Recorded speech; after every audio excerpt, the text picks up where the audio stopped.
Rekonstruksi kematian gadis penjual gorengan di Padang Pariaman dikawal ratusan personel gabungan.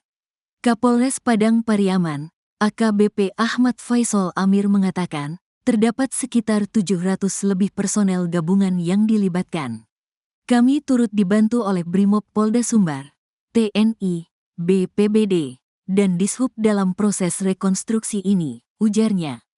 Faisal bilang pengawalan ini dilakukan karena pelaku utama dalam kasus ini, Is, 27, alias Indregen langsung dihadirkan dalam rekonstruksi. Pengawalan ini dilakukan untuk memperlancar proses rekonstruksi dan meminimalisir hal-hal di luar dugaan yang akan terjadi. Dari pantauan tribunpadang.com, petugas gabungan berjaga di lokasi rekonstruksi, tempat di mana Is melancarkan aksi bejatnya terhadap korban. Ratusan warga juga berdatangan ke lokasi untuk menyaksikan langsung proses rekonstruksi. Adapun rekonstruksi berlangsung sekira pukul 10.30 waktu Indonesia Barat.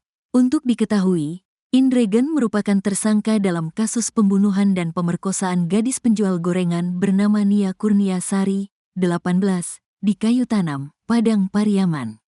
Nia sebelumnya ditemukan meninggal dunia terkubur tanpa busana di lereng Bukit Kebun Warga, tak jauh dari rumahnya, Minggu, tanggal 20 September tahun 2024. Sebelum ditemukan meninggal, Nia sempat dilaporkan hilang oleh keluarga 2 hari sebelumnya, Jumat, tanggal 6 September tahun 2024, malam, lantaran tidak pulang saat menjual gorengan. Sepekan setelah penemuan jenazah Nia, polisi menetapkan Is sebagai tersangka. Is pun yang sempat kabur ke dalam hutan berhasil ditangkap polisi di sebuah rumah kosong yang masih dalam satu kecamatan dengan tempat tinggal Nia.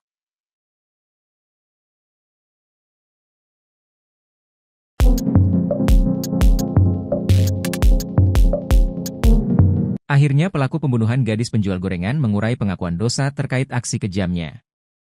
Sang pelaku, Indra Septiarman, mengungkap perbincangan dengan korban yang membuatnya tega memperkosa dan membunuh sang gadis penjual gorengan. Indra bercerita awalnya sedang nongkrong di warung bersama teman. Nia yang melintas kemudian dipanggil salah satu teman Indra untuk membeli gorengan. Ketika itu Indra pergi ke konter untuk beli pulsa. Sepulangnya dari konter, Indra masih bertemu Nia, korban bahkan dengan ramahnya menawarkan gorengan pada Indra. Indra Septiarman yang sudah terpikirkan melakukan tindakan keji tersebut, langsung lari dan mencegat Nia. Sampai akhirnya Indra pun meruda paksa dan membunuh Nia, si gadis penjual gorengan. Selesai melakukan aksi kejinya, ia kembali ke warung. Para temannya lantas heran, pasalnya Indra balik dengan kondisi basah kuyup, namun Indra berbohong dan mengaku habis bertemu teman.